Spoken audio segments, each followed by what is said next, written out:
Bonjour à tous et bienvenue sur ma chaîne. Aujourd'hui, on va parler du coronavirus. Avant de commencer, voyons d'abord ce qu'est un virus. Un virus est un agent pathogène qui se sert d'une autre cellule pour pouvoir repliquer son ADN. Et parmi les virus, nous avons les coronavirus. Ce sont les virus dont les particules virales sont sous forme de couronne, d'où le corona qui veut dire couronne en latin.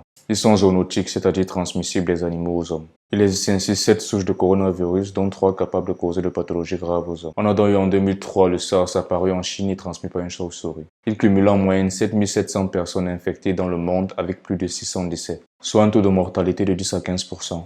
Et le MERS apparu en 2012 en Arabie Saoudite transmis par un dromadaire. Il touchant 27 pays avec un taux de mortalité de 35%. Le 31 décembre 2019, à Wuhan est apparu le premier cas du nouveau coronavirus. Encore baptisé Covid-19, il est le 7e type de coronavirus. Il est transmis par les personnes porteuses de virus via les gouttelettes respiratoires transmises par le nez ou par la bouche. Actuellement, on compte plus de 350 000 cas de personnes infectées par le virus, avec plus de 165 pays touchés et un taux de mortalité de 2,35%. Sa phase d'incubation est de 14 jours. Les symptômes sont la toux, la fièvre, la fatigue et l'écoulement nasal, mais peut aller jusqu'à la pneumonie, les déficiences rénales et même la mort. À l'heure actuelle, il n'y a pas encore de vaccin contre ce virus. La Chine s'est engagée à construire de nouveaux hôpitaux devant abriter des malades dû à la saturation des hôpitaux actuels. Plusieurs entreprises ont dû fermer, entraînant la baisse de production et de consommation du marché mondial.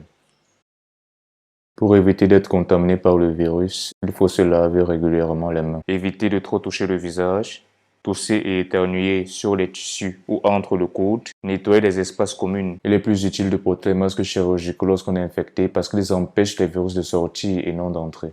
Il est important de noter que le virus a passé l'étape de l'épidémie à la pandémie. Tout de même, il ne faut pas paniquer et suivre les consignes de sécurité et de confinement dans les zones à risque. Si la vidéo vous a intéressé, dites-le moi en commentaire et n'hésitez pas à partager, vous abonner et poser un like, ça me ferait toujours plaisir.